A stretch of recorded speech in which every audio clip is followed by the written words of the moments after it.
Alléluia. Alléluia. Joins-toi à moi dans la présence du Seigneur. Nous allons aujourd'hui parler d'un thème qui m'a été inspiré par l'Esprit Saint, celui du Dieu des impossibilités. Dieu est la source de tout ce qui existe sur terre. Au commencement, il est dit dans le livre de Genèse 1 au verset 28. Dieu créa toutes choses sur terre et il les créa de manière bonne, car rien n'était mauvais. Il les bénit ainsi, il les donna vie.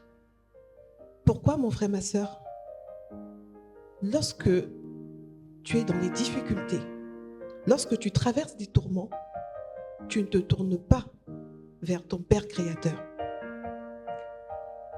L'être suprême que nous servons, c'est un Dieu bon. C'est un Dieu miséricordieux. Il est aimant. Il est prêt à nous écouter. Pour autant que nous allons dans sa présence, pour lui parler, pour lui dire tout ce que nous avons sur le cœur. Oui, mon frère, ma sœur, Dieu dit de ne pas nous inquiéter du lendemain. Nous ne devons pas nous inquiéter des problèmes que nous avons au présent comme au futur. Parce que Dieu, cette source, est celui qui pourvoit à tous nos besoins. Parce que nous allons nous inquiéter de rien, comment se fait-il alors que nous nous disions que Dieu ne peut pas faire ce que les hommes n'ont pas pu faire?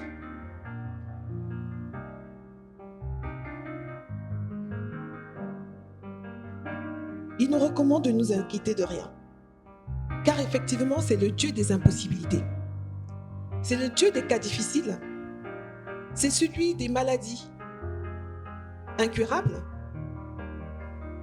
C'est celui qui fait au-delà de ce que nous attendons. Alors, mon frère, ma sœur, je suis venue aujourd'hui pour te dire, toi qui as le cancer, toi qui souffres de diabète, toi qui es au chômage, toi qui as un besoin de réussir dans les affaires, de ne point t'affliger, car le Dieu des impossibilités est là. Il est là, il agit en silence. Tu as l'impression qu'il n'agit pas, qu'il ne t'écoute pas, qu'il ne t'entend pas, mais il sait de quoi tu souffres. Et il va intervenir.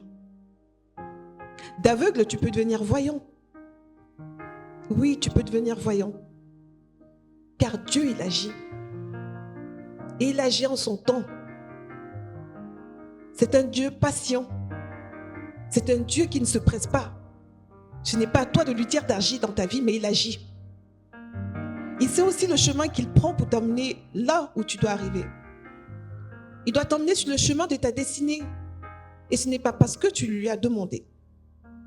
Mais dis-toi, mon frère, ma sœur, que tout ce qui est blocage dans ta vie peut être transformé par le Dieu des impossibilités. De femme stérile, tu peux devenir femme fertile, comme nous l'avons vu dans la Bible avec Sarah, avec Rebecca ou avec Élisabeth. Mais toi, que fais-tu? Tu arrives à te lamenter. Tu arrives à te dire que Dieu ne peut pas tout faire. Mais qu'est-ce qui te fait le dire? Tu es resté un bon moment dans le chômage. Tu as beau postuler, on ne te répond pas.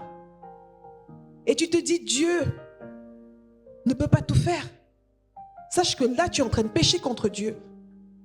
Aujourd'hui, je suis venue te dire que Dieu, c'est le Dieu des impossibilités. Dès l'instant où tu as fini de faire des efforts, c'est à ce moment-là que la main de Dieu s'étend. Elle s'étend parce qu'elle veut te montrer que Dieu, c'est celui qui fait des miracles. C'est pourquoi aujourd'hui, je te dis, mon frère, ma sœur, ne désespère point. Il y a une solution. Oui, il y a une solution. Et cette solution se trouve en Jésus-Christ. Sache, mon frère, ma sœur, que personne n'est allé à Jésus sans avoir trouvé sa solution. Et toi, qu'es-tu prêt à faire aujourd'hui? Tu veux continuer de te lamenter? Tu veux continuer d'accuser des personnes qui n'ont rien fait dans ta vie? Tu veux continuer à blâmer tes parents parce qu'ils n'ont pas eu cette possibilité, ils n'ont pas eu l'intelligence? de pouvoir poser certaines actions pour toi dans la vie. Non, mon frère, ma soeur. Arrête cette manière de penser. Change d'attitude et va simplement à Jésus. Oui, tu n'as pas eu la chance comme ton frère, comme ton cousin, comme ton voisin. Mais c'est parce que Dieu savait ce qu'il allait faire pour toi. Il voulait venir accomplir dans ta vie quelque chose d'impossible. Oui, il voulait accomplir quelque chose d'impossible. Car s'il fait tout ce qui est possible, il n'a plus ce caractère extraordinaire. C'est pourquoi, mon frère, ma soeur, tu vois que dans la vie, souvent, il va intervenir au moment où tu t'attends le moins. Ainsi, dans la Bible, nous avons plusieurs histoires de miracles accomplis par Jésus-Christ. Jésus a réussi à ressusciter à Capharnaüm un enfant décédé. Et il l'a fait parce que sa mère était en pleurs. Elle était minée de chagrin. Je ne souhaite à personne de perdre un enfant, de perdre un être cher. Vous ne savez à quel point ça fait mal, c'est déchirant. Et face à la détresse de cette mère, Jésus a eu compassion pour elle. Il a ressuscité cet enfant. Ceux qui s'apprêtaient à aller enterrer l'enfant ne comprenaient pas. Des pleurs, des cris de cette mère, c'était des cris mais d'autres choses. Ces cris se sont transformés en joie. Et ce n'est que Dieu qui peut accomplir ce genre de miracle. Oui, Dieu l'accomplit par le pied de son Fils Jésus-Christ. L'homme n'aurait pas pu le faire. Jésus-Christ aussi a réalisé un autre miracle. Il a pu ressusciter Lazare du tombeau après 7 jours. Il a réussi à faire marcher un paralytique. Oui, dans la Bible, nous avons l'histoire du paralytique de la piscine de Bethesda, qui après 37 ans d'infirmité, a réussi à marcher. La femme au dos courbé, après 18 ans, a pu se relever. C'est pourquoi, mon frère, ma soeur, je suis venue te dire que si Dieu a fait tout ça dans la Bible, sache qu'il peut aussi le faire pour toi. S'il a fait tout ça pour eux, pour toi aussi il le fera. Mais pour cela, il faut que tu arrêtes, mon frère, ma soeur, de te lamenter. Arrête de pleurer. Arrête de dire que Dieu m'a oublié. Non, il ne t'a pas oublié. Je te rassure, mon frère, ma soeur, aujourd'hui, sache que Dieu ne t'a pas oublié. Il voit très bien dans quel gouffre tu es. Il voit très bien à quel point tu n'arrives pas à combler tes fins de mois. La rentrée de septembre arrivera, tu ne sais même pas encore comment tu vas faire pour envoyer tes enfants à l'école. Mais dis-toi que si aujourd'hui c'est ta préoccupation, demain ce ne sera pas ta préoccupation. Parce que ce que tu attends viendra, je te l'assure, mon frère, ma soeur. Mais pour ça, viens simplement à Jésus. Viens à Jésus. Viens d'un cœur sincère, d'un cœur honnête. Dieu va faire des choses impossibles pour toi. Il est fait parce qu'il est le maître des impossibilités. Quand il dit une chose, il l'accomplit. Il accomplit comme il a dit dans Matthieu 11, verset 28. Venez à moi, vous tous qui êtes fatigués et chargés, et je vous donnerai le repos. Dieu nous donne le repos parce qu'il prend nos fardeaux. Il prend nos problèmes pour son compte. Il fait de nos problèmes ses problèmes. Tant que tu n'es pas véritablement chargé, tu ne vas pas aller à Jésus. C'est pourquoi ici il nous appelle dans le livre de Matthieu à venir vers lui. Parce que nous en avons marre d'avoir essayé par nous-mêmes. Nous avons marre d'avoir essayé même de nous faire guérir par les praticiens de nos villages. Nous avons marre de souffrir de cette maladie qui dure depuis longtemps. Même le médecin à l'hôpital ne comprend pas de quoi tu souffres. Mais Dieu est celui des impossibilités. C'est pourquoi, mon frère, ma soeur, je suis venue te dire que tout est possible à celui qui croit. Comme il est dit dans Marc 9, verset 23. Par contre, il le fera uniquement avec toi et sous certaines conditions.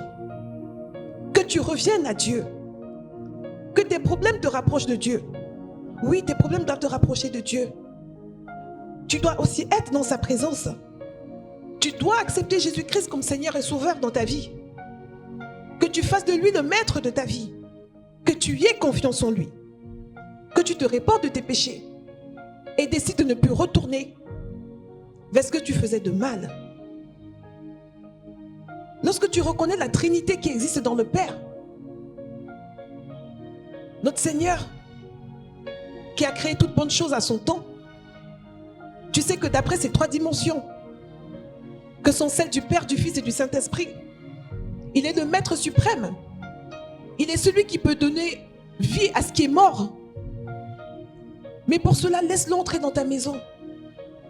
Laisse-le entrer dans ta maison afin que le miracle commence à s'opérer.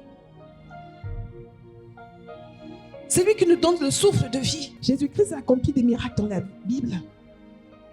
Il a réussi à faire marcher un paralytique. Il a réussi à faire voir des aveugles. Oui, il a réussi à faire voir ces aveugles. Parce qu'ils avaient foi, ils croyaient. Mais toi aujourd'hui, tu crois à quoi? Dis-moi à quoi tu crois? Oui, Dieu t'appelle à laisser entrer Jésus-Christ dans ta maison, à être dans sa présence. Car il a des choses merveilleuses qu'il veut faire pour toi. Il a des choses extraordinaires qu'il veut faire pour toi. Mais pour autant, ouvre-lui ton cœur. Sois sincère avec lui. Viens avec ton cœur. Viens avec ton cœur dans sa maison. Il le fera pour toi comme il a fait pour toutes ces personnes dans la Bible. Et dis-toi qu'en entrant dans sa présence, tu en sortiras transformé. Tu ne seras pas comme celui qui est entré au départ. Tu seras une nouvelle personne. Oui, tu seras une nouvelle personne. C'est lorsque tu ne t'attends pas que son miracle s'accomplit dans ta vie. Il va commencer à agir. Mais pour cela, il y a des conditions. Pour que Jésus-Christ puisse entrer dans ta vie, que le miracle s'accomplisse. Il faut que tu aies foi aux paroles et aux promesses contenues dans la Bible. Il faut que tu aies une ferme assurance que ce qu'il a dit, il va l'accomplir. Il faut que malgré la tournure que tu vas prendre des choses, que tu restes confiant, que tu restes accroché à Jésus, que tu ne commences pas à blasphémer, que tu ne commences pas à nier son existence. Tout ceci parce que Dieu a toujours le combat. Lorsqu'il prend un problème à son compte, il le résout et il gagne le combat. C'est ainsi qu'on a pu voir Moïse diviser la mer Rouge en 2 pour laisser passer le peuple d'Israël. Il a pu sortir Jonas du poisson. Il a pu sortir Jonas du ventre du poisson. Il a pu sortir Daniel de la fosse au lion. Et toi aujourd'hui, tu es dans quoi, mon frère, ma soeur? Dis-moi dans quoi tu es. Dis-moi qu'est-ce qui te mine? Quel chagrin t'empêche d'avancer? Quelles sont les forteresses qui t'empêchent d'arriver à accomplir le plan de Dieu dans ta vie? Tout être sur terre a une mission. Tout être sur terre a un but pour lequel Dieu l'a créé. Toi, mon frère, ma soeur, aujourd'hui, dis-moi, quel est le but pour lequel Dieu t'a créé? Lève-toi aujourd'hui et dis-toi que tu marches avec le Dieu des impossibilités. Oui, tu marches avec lui. Et il veut agir. Je suis là aujourd'hui pour te demander d'entendre son cri. Par le pied de ma voix, tu es là aujourd'hui pour te parler. Afin que tu changes de mentalité. Que tu cesses d'être un perdant. Dieu a quelque chose à faire avec toi, mon frère, ma soeur. Oui, il veut faire des choses pour que sa gloire soit reflétée sur terre. Tu ne vis pas que pour toi seulement, mon frère, ma soeur. Il ne faut pas vivre en égoïste. Il faut vivre en te disant quelle action je peux poser qui va honorer Dieu le Père. Qu'est-ce que je peux faire, mon frère, ma soeur? Et c'est pourquoi je te recommande, mon frère, ma soeur, à changer de mentalité. Car ce qui nous dérange, ce sont nos mentalités. Nous avons nos mentalités de perdants. Alors que Dieu, c'est celui de l'impossibilité. Nous allons vaincus, même avant d'avoir postulé. On se dit, si je vais déposer mon CV, on ne va pas m'appeler. On se dit que jamais on n'aura la chance d'obtenir son visa. Jamais j'aurai la chance d'être propriétaire d'une maison. Jamais j'aurai la chance d'avoir une voiture. Mais détrompe-toi, mon frère, ma soeur. Je suis venu te dire que Dieu, c'est le Dieu des impossibilités. Ce qu'il a fait pour les uns et les autres dans la Bible, dis-toi qu'il le fera aussi pour toi. Lorsque tu n'arrives pas, mon frère, ma soeur, lorsque tu te cognes la tête, lorsque tu commences à vouloir abandonner, je suis venu aujourd'hui pour te redonner l'espoir. Ne désespère pas. À ce moment précis où tu es sur le point d'abandonner, dis-toi que c'est là que Dieu est en train d'agir. C'est là qu'il a décidé que c'était le bon moment pour faire des choses merveilleuses avec toi dans la vie. Il a besoin qu'il y ait un étonnement. Il a besoin que les gens te regardent, se demandent, mais qu'est devenue cette personne, que s'est-il passé dans sa vie? Il a besoin de créer de l'étonnement. Que les gens en viennent à ne pas te reconnaître, mon frère, ma soeur. C'est pourquoi je te prie, même dans le silence de Dieu, ne t'éloigne pas de lui. Continue de marcher avec lui.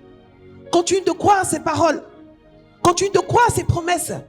Il n'est pas un homme pour mentir, ni un fils de l'homme pour se repentir, mon frère, ma soeur. Il t'a bien dans son agenda. Il ne t'oublie pas. Le temps passe, mon frère, ma soeur. Mais toi, tu es toujours là. Tu es là debout. Dis-toi qu'aujourd'hui, si tu respires encore, tandis que certains se sont endormis, c'est que Dieu a quelque chose à faire avec toi. Et c'est pourquoi aujourd'hui, je suis venu te dire, mon frère, ma soeur, de prendre la décision de marcher avec Jésus-Christ, de l'accepter dans ta vie comme Seigneur et Sauveur, de l'accepter et de venir. Il t'appelle, il t'appelle, il t'appelle. Arrête de boucher tes oreilles, il t'appelle. C'est pourquoi je t'invite à te lever et nous allons prier.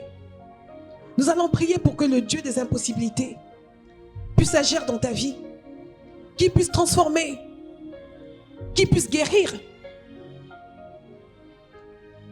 qu'il puisse t'apporter du réconfort. Lève-toi, mon frère, ma soeur. Lève-toi.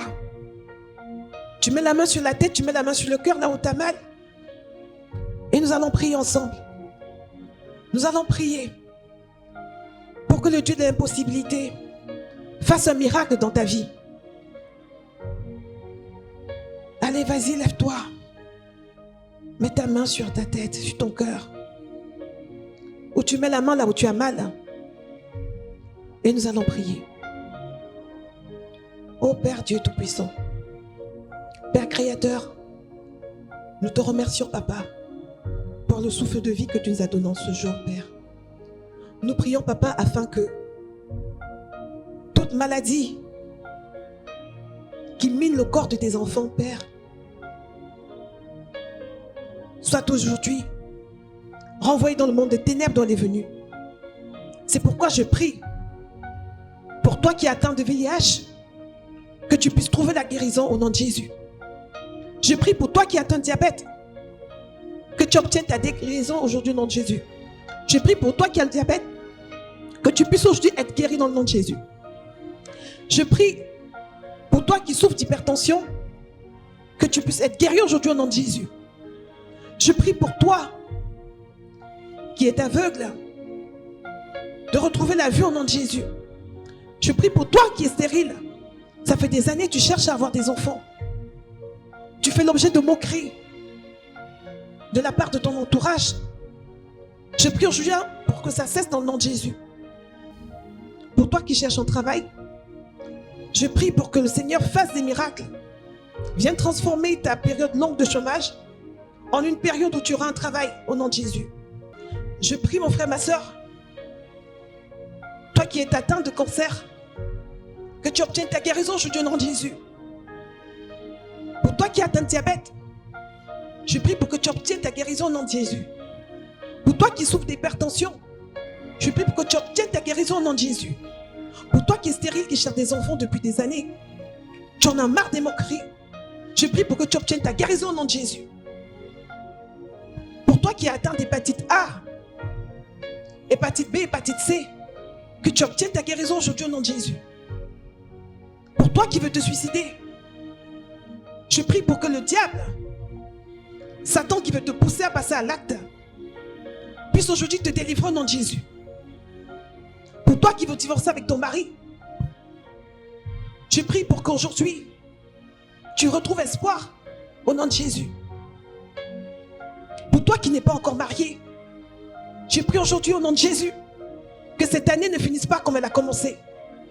On a dit que tu resterais célibataire, que tu n'attirerais aucun homme dans ta vie. Mais je suis là aujourd'hui pour te dire que tu obtiens ta délivrance au nom de Jésus. Pour toi qui attends un heureux événement, j'ai prié pour que cette fois-ci soit la fois où effectivement tu vas porter ton bébé dans les bras au nom de Jésus. Pour toi qui as perdu la foi, je prie aujourd'hui pour que le Seigneur puisse te toucher et que tu reviennes à Jésus au nom de Jésus. Que tu reviennes à Jésus. Que tu reviennes à Jésus. Car Dieu t'appelle. Il veut faire des choses extraordinaires avec toi. D'impossibilité, tout devient possible dans ta vie. Je brise toute forteresse. Forteresse de pauvreté. Forteresse de misère. Forteresse de procrastination. Toute forteresse qui t'empêche d'avancer au nom de Jésus.